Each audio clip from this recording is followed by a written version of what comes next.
Ladies and gentlemen, boys and girls, friends and family from around the entire world, I am here today with Kathryn Morgan. She has a very popular podcast called In Her Financial Shoes.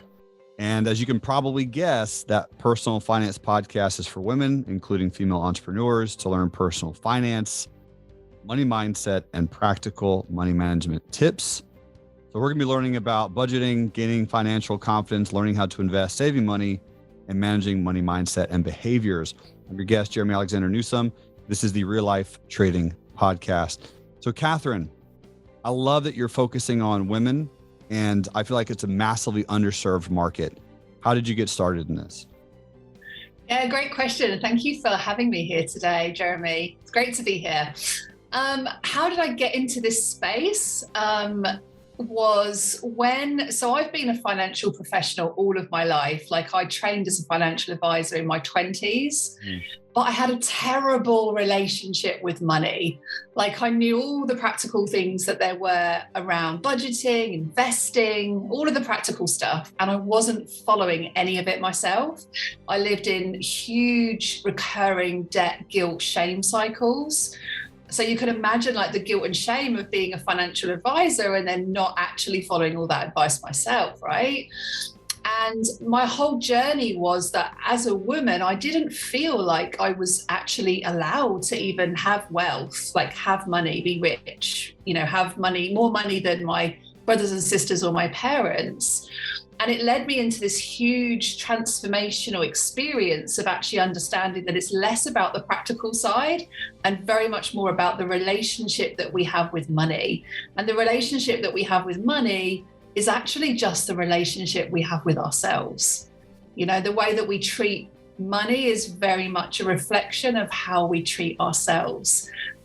And having been through that journey myself, I decided that I'd had enough of the financial advice world and I wanted to help to equip and prepare 1 billion women to be financially resilient. And that's our mission today. There we go. All right. Well, we're going to help you with that mission today because we have a lot of listeners who are ladies, and specifically they are day traders. They are stock enthusiasts. They are crypto fans, right? They know a lot about the liquid markets. But before we get into that, I need to dive more into this piece. This is deep. And I love that you brought it up so quickly. Your relationship with money. You mentioned how it's compared to the relationship to one's self. How would you describe someone's relationship with money? Because many listeners might have heard that phrase right now for the very first time. Yeah, it's a great question. So let me give you an example. Yeah. So let's say we start our investing journey, whether that's crypto, Bitcoin, the stock market, property, whatever it is that's your thing. When we start investing, there's normally 2 things that happen is A, we don't get started in the first place because we believe that wealth is not for us. We believe that wealth is for somebody else. And the second reason or what can happen is that we get fearful of risk. And I think risk is a great conversation to be having in terms of investments, right? Because really how we perceive risk depends on a number of different things. It depends on our experiences personally. It depends on things that we've been brought up around. It depends on what social media tell us about investing. And all of these stories become part of our financial education and become part of our behaviors and habits around money. And so whenever I think about our relationship with money, in other words, we need to think about, well, how are we treating money? Like if money was a friend and you were looking at, well, how do you treat money? Do you ignore it? Do you tend to it occasionally when you really have to? Do you pay a lot of attention? Like, what is that relationship that you have with money? Because ultimately, the more we can treat money and respect money, the better relationship we're going to have with it. And therefore, the ability for us to create more wealth for ourselves, make more money, hold on to it, and then use it to grow for our own financial future is where all the magic happens. 100%. You are speaking my language. I'm so amped up right now. I love how you mentioned earlier it's less practical. like it's less practical tips. A lot of individuals think, oh, wait, the only way to get wealthy is I have to find like the exact tips and follow those. While that is absolutely the case, you do have to press the right buttons at the right time. You're 100%. These stories that we are taught over time, that's how we are dictated by how we treat money. Where do we learn those stories from, in your opinion? Yeah, there's a couple of different ways that we essentially learn about money.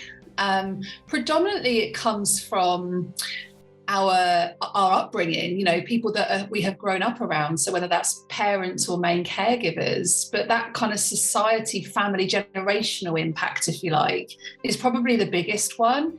And actually what I'm really curious to is that the relationship that we have with money often doesn't even belong to us.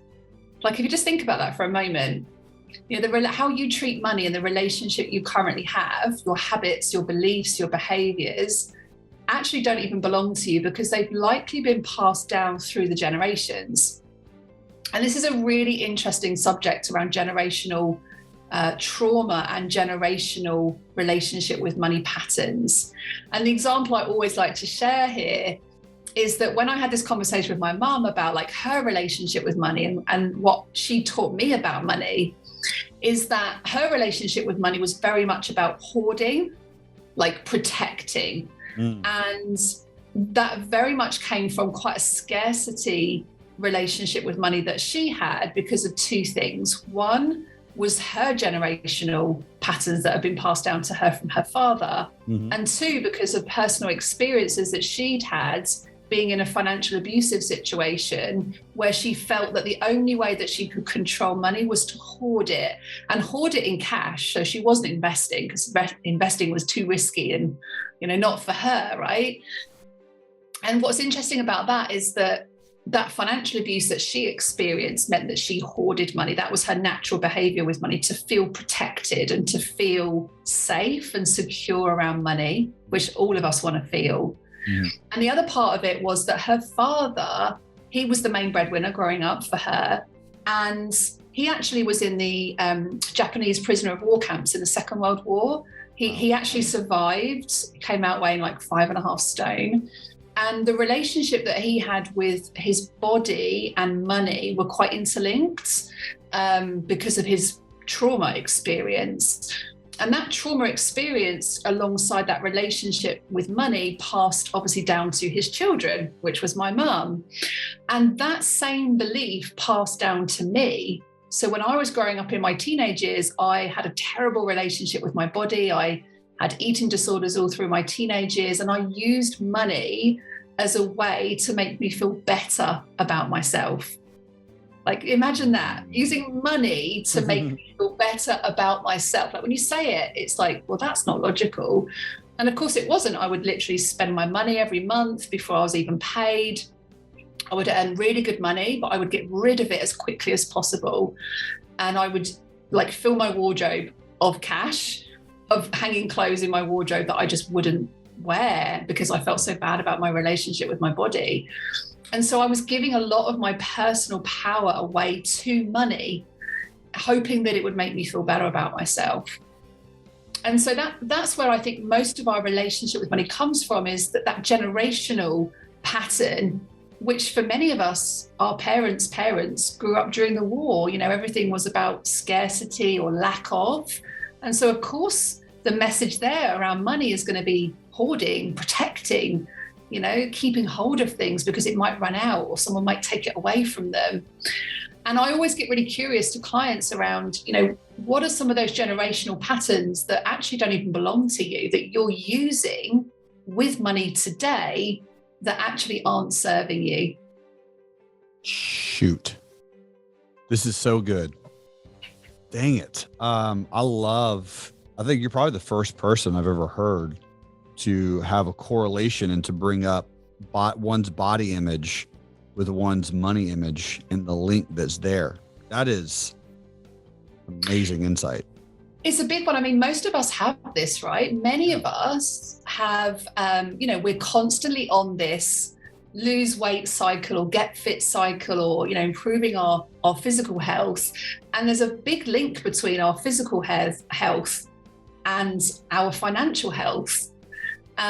Because everything's related to habits and beliefs and what motivates us. And most of us, when we're setting financial goals for ourselves, if we're investing, we're often investing because we're setting goals for ourselves that we want more financial freedom for ourselves in the future. But when we set those goals, they're often embedded in pain, like moving away from, I don't want this life anymore. I don't want to be working 5 days a week. They're embedded in things that we don't like. And often then what happens is that motivation to seek that dopamine hit, if you like, to move towards that goal is very short term. And so often this happens, doesn't it? We sit on the couch on a Sunday night and we say to ourselves, right, I'm going to start this diet tomorrow. I'm going to lose 2 stone.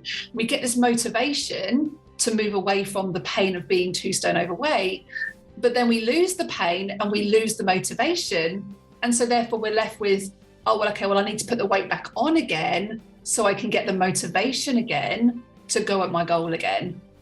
And I think this is a big part of what we're missing with setting financial goals around investing, is that we need to make sure that those goals are embedded in goals that move us towards pleasure, towards something that we really want to have more of in our life, rather than being embedded in coming away from something that we don't like about our lives.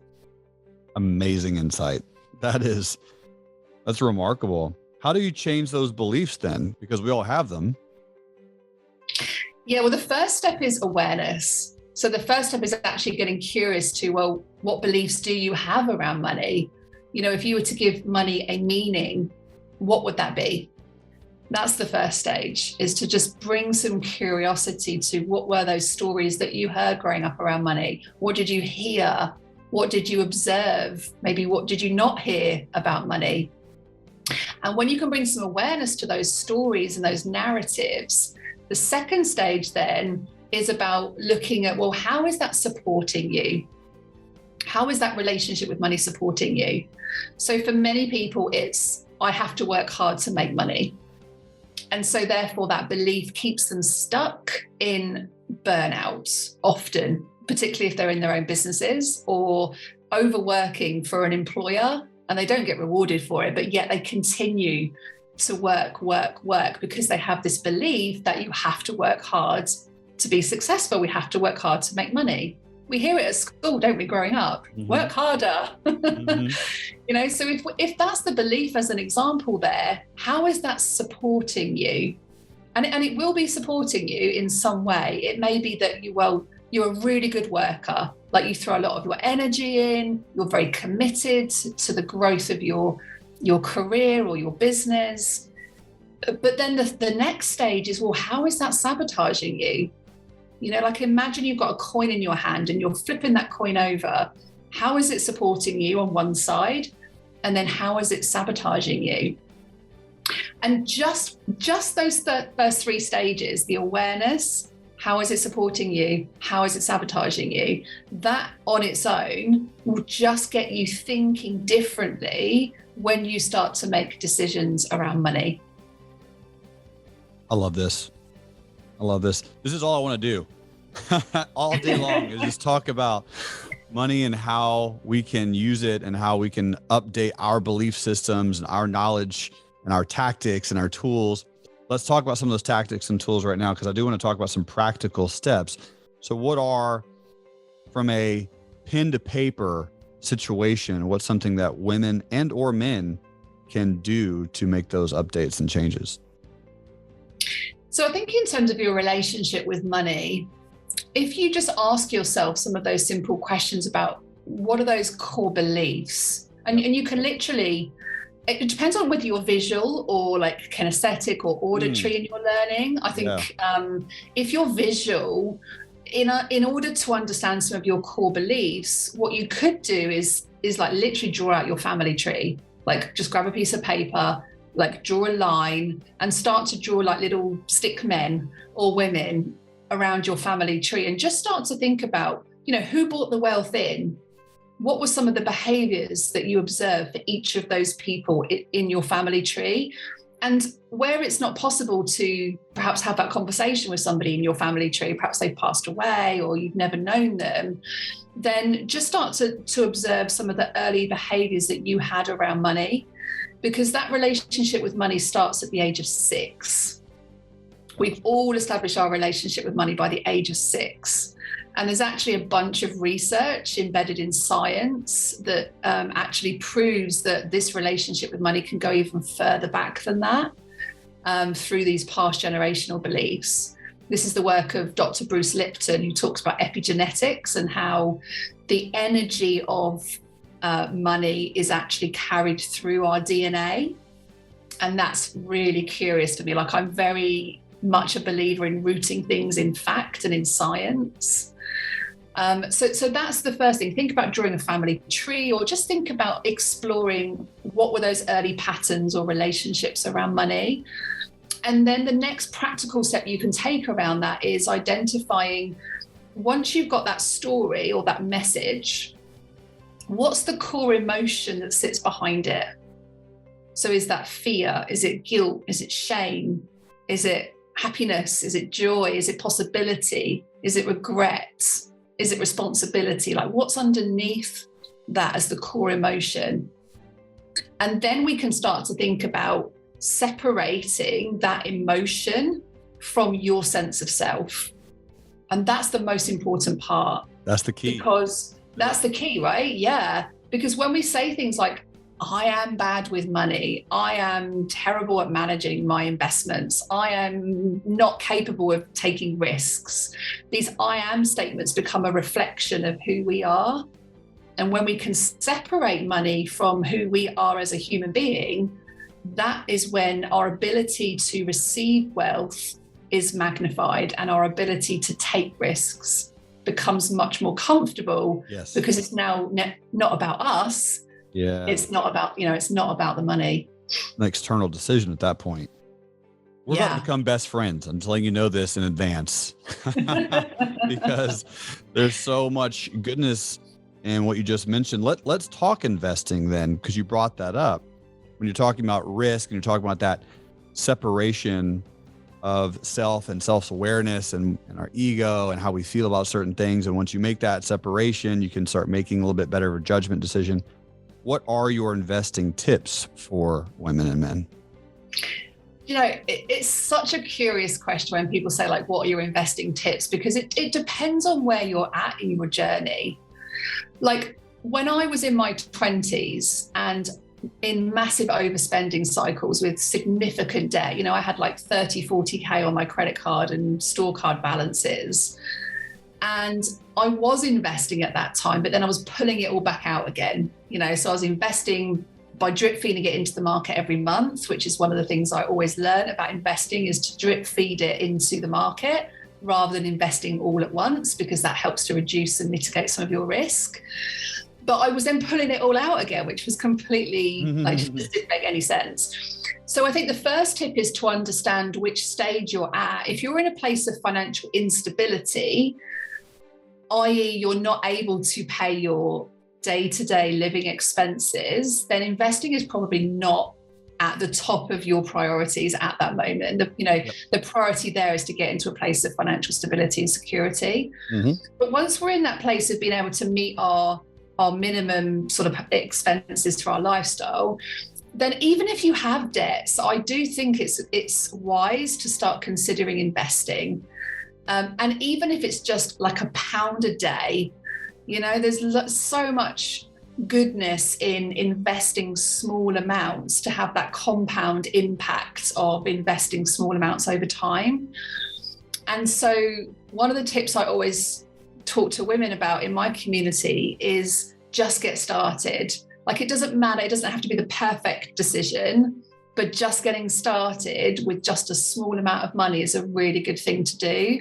And I think a lot of people worry about this, like, well, where do I get started? How do I know I'm not going to fall into like an investment trap?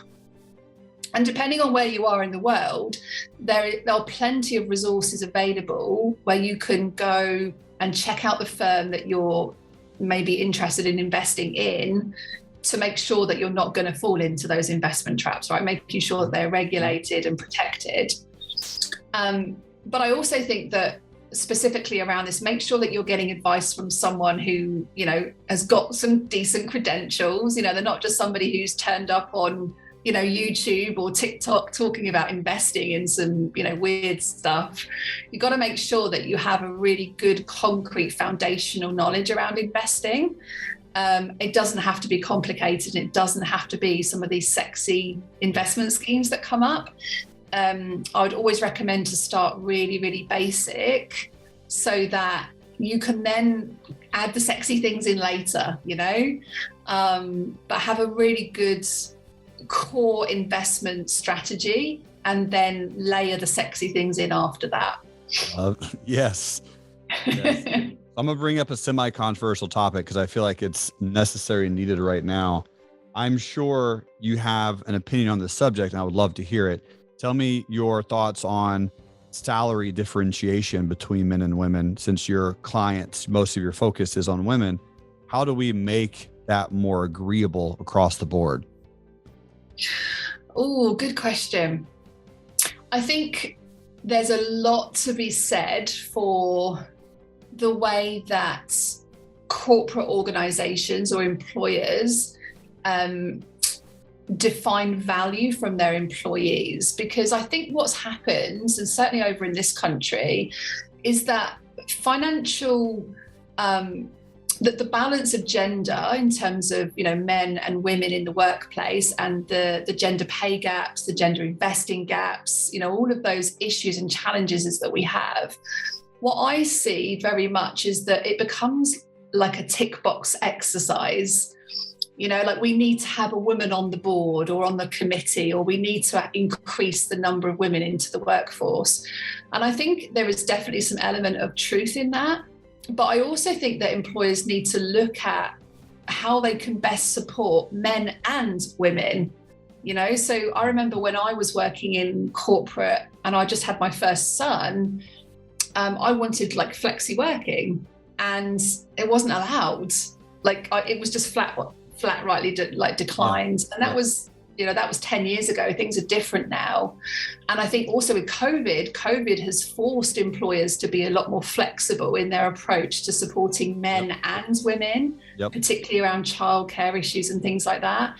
So I think in terms of creating more gender diversification and equality with salaries, ultimately we've got to keep more women and men in the workplace to create that consistency, which I think is definitely starting to happen now. But I also think that we need to have more focus on who's in the right job at the right time and actually supporting the people in your organizations to grow so that people don't keep leaving and then you've got new people coming on new salaries and old people on older salaries. And, it kind of creates more challenges for organizations. So, that would be my view on how we could just start to get a bit more balance into making sure that both men and women of all ages, of all diversities, are able to access the opportunities to have access to a fair salary for the role that they're doing. Love that. And that makes sense. What value do you have? Understand that value and know what you can bring to the workplace. That's a huge step in the right direction. You mentioned earlier debt. You were in a lot of debt. Was that the worst financial decision that you made? And if not, what was? Oh, what a good question. I don't think anyone's ever asked me that. My worst financial decision. Do you know my worst financial decision? Mm-hmm. I think in terms of my habits and behaviours, getting stuck in that debt shame loop was definitely one of the hardest ones to get out of. Yeah, you use that word. Use debt and guilt cycle and debt and shame. Let's talk about that for a few minutes. I've never heard that term before. Yeah, I mean, so what I talk about is that often we hold beliefs around different parts of money. So we'll hold certain beliefs about how much we are able to have in savings, how much we can invest, how much we can receive, how much we can earn as an income ceiling. We have all these different limitations on different aspects of money. And when it comes to debt, there's a lot of shame that keeps people stuck in those debt cycles. because often what happens is that it leads to financial regrets. We make a decision, we overspend, we feel guilty about it, and then we hold shame, and shame is about who we are. Like, shame is not a decision that we feel bad about. That's guilt. Guilt and shame are very, very different things. Shame is then, what happens with shame is that we feel guilty about it, but we then attach it to who we are and our sense of self and deservedness. And that shame keeps you stuck in that cycle of, I feel bad about it, I'm a terrible person. See the difference there? Not I'm bad with money, I'm a terrible person. Yeah. So I'm just going to keep going, because it becomes such a cycle of familiarity, in the same way as addiction to alcohol or drug abuse or overeating. These become cycles that are essentially auto habits that we just don't pay any attention to, and we don't want to pay any attention to, because we don't want to think about the terrible person that we have become because we are in debt. So I always say to people that are in that situation, like, you are not debt. Just because you are in debt doesn't mean that you are debt, doesn't mean that you are the shame or the guilt or the fear that you're experiencing around it. So that's what I mean by debt guilt cycle, is that it just fuels that familiarity cycle. And of course, the brain's main job is to keep us safe and to protect us away from pain. And so when we feel that pain, even if we try and get out of it, unless we're conscious of some of the unconscious beliefs that we're operating from, it will just help us to replay the same cycle of familiarity in order to keep us safe. Yeah. Yeah. What's your take on credit cards? Ooh. So just before I answer that question, let me just finish answering your previous question, because I realized I didn't actually tell you what my worst investment or worst financial decision was. And then I'll talk about credit cards. Okay. But I would say that from a long-term perspective, that was one of the hardest ones to shift. But actually, when someone's asked me about the worst decision I've made, it was actually when myself and my fiance, who's now my husband, we bought a property in 2007, just before all the markets crashed. And we were both mortgage advisors. We both massively overstretched ourselves to buy this 4-bed house that we didn't actually need. We had no children at that point. It was just the two of us. Yeah. And we massively overstretched our budgets. We even took a loan out to pay for our solicitor's fees. When I say that now, there's still some element of shame and guilt there for me. But that was probably the worst decision that we made. And the reason it was so terrible wasn't the timing, because no one knows what's going to happen in the stock markets. Otherwise, we'd all be very, very rich people. But it was more the fact that we ignored our intuition that we don't really need a house this big, but the reason that we were driven to buy this house is because of keeping up with the Joneses, and we thought that more people would like us, and we maybe have a better social life if we had a bigger house. It was all the perception of having that status relationship with money. So that was probably the worst decision that I think we made. Love it. With money. Yeah, for sure. It's the stretching of oneself to do that is a very, very common practice here in the States. I need to buy this house and put everything I possibly can. So your debt to income ratio is 80% once you buy a house. We call it being house broke. House broke. I love that. Yeah. All right. Yeah. So tell us about credit card. Thank you for answering. You're welcome. Yeah. What was your question specifically on credit cards there, Jeremy? What's your take on them? Do you use them? Do you suggest people have them? Are they terrible? Ooh, so yes, I use credit cards. So I have one credit card in my purse now, having had a history of recurring credit card debts. I have one credit card. So I use an American Express, and I basically use it for all of my larger purchases to get my cashback returns, and then I pay it off every month. And I would say for credit cards, I think credit cards are not necessarily bad. People say, well, credit cards are bad. Surely we shouldn't be borrowing money if you don't have that money in the first place. But you can leverage debt, really cleverly. You can leverage debt And as long as you're not using that debt in a way that's going to get you into a terrible financial situation, then actually debt is a good thing. Like, we need to change the language around debt being bad. Like, not all debt is bad. But I also think that credit cards should just come with a little bit of a red warning sticker on them, because there is an element of financial responsibility that comes with having a credit card. And I honestly think that when teenagers get credit cards, they should have to do some kind of mandatory course or something that teaches them how to be responsible with debt, so that it doesn't get them into recurring cycles of wrong behaviors. But I also think that with credit cards, if you know that you have a very impulsive relationship with money, it's probably wise to avoid credit cards, because there is just that temptation that when you're hit with that dopamine of, I need this new Apple iPhone, which maybe you don't actually need, it's more of a want rather than a need, it just takes away a little bit of that kind of, what's the word I'm looking for? Like, temptation to use it perhaps in a way that's not going to be very supportive. Got it. My biggest takeaway from that is we have to change the way that we talk about debt, because leveraging debt is good if you do it correctly. Can you give me some examples, and some of our listeners some examples of good debt to leverage wisely? Yeah, I mean, the best example there of good debt and leveraging is property. You know, I mean, most of us live in a house. Some of us own those properties. Some of us are in rented accommodation. And if you own a property, you often will have a mortgage against that property to leverage the asset that's on the other side of that debt. And then over time, obviously, you're clearing off that mortgage loan in order to own that asset at the end of it. So leveraging debt, property, I think, is just the easiest one for people to get their heads around, because the opportunities for you maybe to go and buy a second property, and that may mean you need to leverage debt off your main property in order to create that other asset.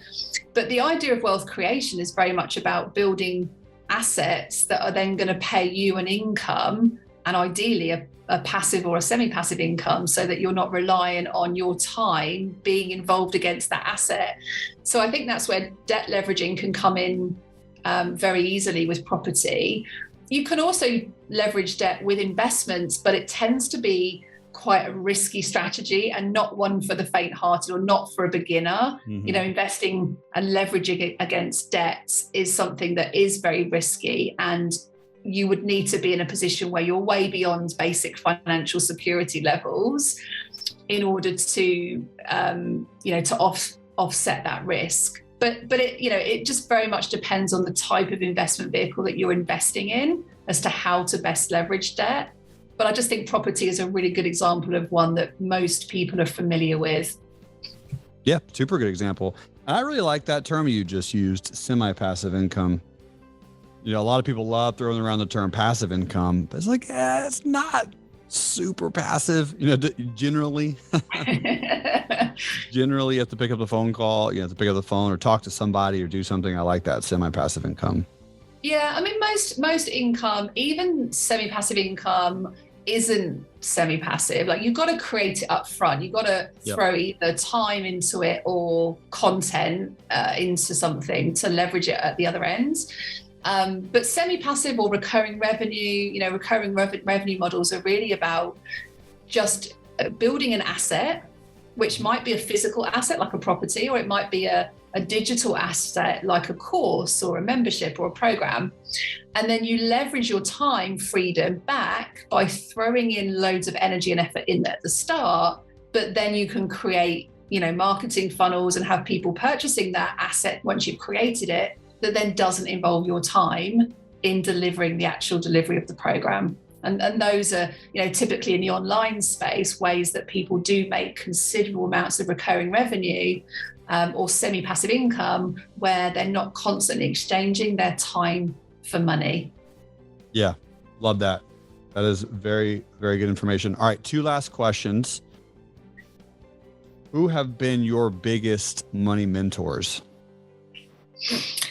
Ooh, so I've been working with 3 different mentors over the last couple of years, and they've all brought different things to my business, actually. 2 of them are guys and one of them is a woman. And they've all brought different aspects to my business and my growth as a leader, leading my business as a CEO. But I think with mentors, it's about, for me, it's about consistency. So I like to have someone that I can work with like over a long period of time, so they can really get to know your systems, your processes, your business, your vision, and also how you self-sabotage, because we all sabotage differently around our business growth. And I think that it's important to choose a mentor that can support you through that whole journey. So Nick Bradley has been the guy that I've been mentoring with for quite a few years now. And he's an Australian mentor, and he essentially helps businesses to grow and to scale. And yeah, he's been super. Love it. Okay. Nick Bradley. I have not heard that name, so thank you for sharing. I'll intro you to him. He has an amazing podcast too. Cool. Yeah, thank you so much. That's awesome. All right. Last question.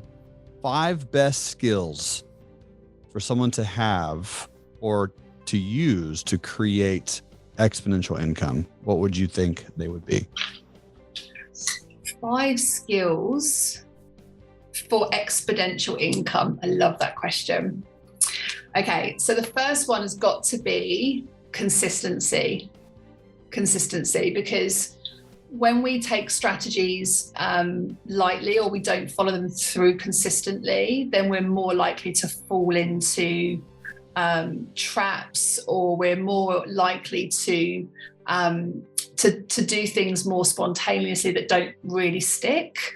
So I think having a long-term consistent strategy is definitely one of the skills to in order to create exponential growth. And consistency, what maybe comes with consistency then is trust. So the skill of trust is about making a decision, then trusting yourself that you've made a decision. It may not be the best decision, but that's okay. Yeah. Investing it's not about making the best decisions or the most perfect decisions. It's just about making a decision. Yeah. You got to trust other people too on that journey. Love that. Yeah, absolutely. Yeah. So consistency and trust, I would definitely say, is 2 key skills there. I would also say, and this is more of a phrase rather than a word, but like who, not how. Like in order to create exponential growth, you want to learn from people that have already done it. So whenever I ask myself, like, well, how do I go about investing in crypto? How do I go, like crypto, for example, is not an area that I'm an expert in at all. And it is something that I'm really curious to. So I always ask myself that question, who can help me with this? Not how can I do this myself? Mm-hmm. So who do I need to have on my investing team? Who needs to be in my little financial circles, Jerremy? So I can learn more about that, Yep. Because I know that I'm not the expert in everything when it comes to finances. So the who, not how strategy, I think, is a really good one. Yeah, it's a really good one. I also think that simplicity is a key skill, because we can massively overcomplicate decisions with money. And I think the way that you're going to create more consistency is just to keep things really, really simple. Like every time I look at my finances, I always ask myself the question, how can I make this even more simpler than it already is? Because we don't want anything to be overwhelming, and we don't want things to be complicated. So just keep things really, really simple. So simplicity for me would have to be, is that the 5th or the 4th? I've lost count now. That's the 4th. We got consistency, trust, who, not how, and simplicity. Yeah. And then finally, for me, it would have to be relationship. Like the skill of nurturing the relationship that we have with our money, with our investment strategies, with ourselves. Because ultimately, if we are creating wealth and creating more of it for our future, then we need to be able to take a step back and think about, well, what's going to help me to hold on to this wealth, and then think about passing that on to future generations. And that's the magic, isn't it, of transforming your relationship with money, is that it doesn't just change your relationship with money, it changes every single future generation ahead of you. So if you're a woman listening to this, for example, and wealth has never been normalized for you, if you normalize wealth in your household, that will normalize wealth creation for every single household in future generations, whether that's your children, your grandchildren, your communities, your workplace, your friendship circles, people that you're working with. The more we can have open, transparent conversations around money to have a better relationship with money, the more we can help to normalize those wealth conversations for you and for every future generation. I love that. What a fantastic podcast for me. I only took an entire page of notes. No big deal. That was remarkable. And I really appreciate you sharing your wisdom and your time with me and all of our listeners. Thank you so much for having me, Jeremy. It's been a pleasure to speak with you. Likewise.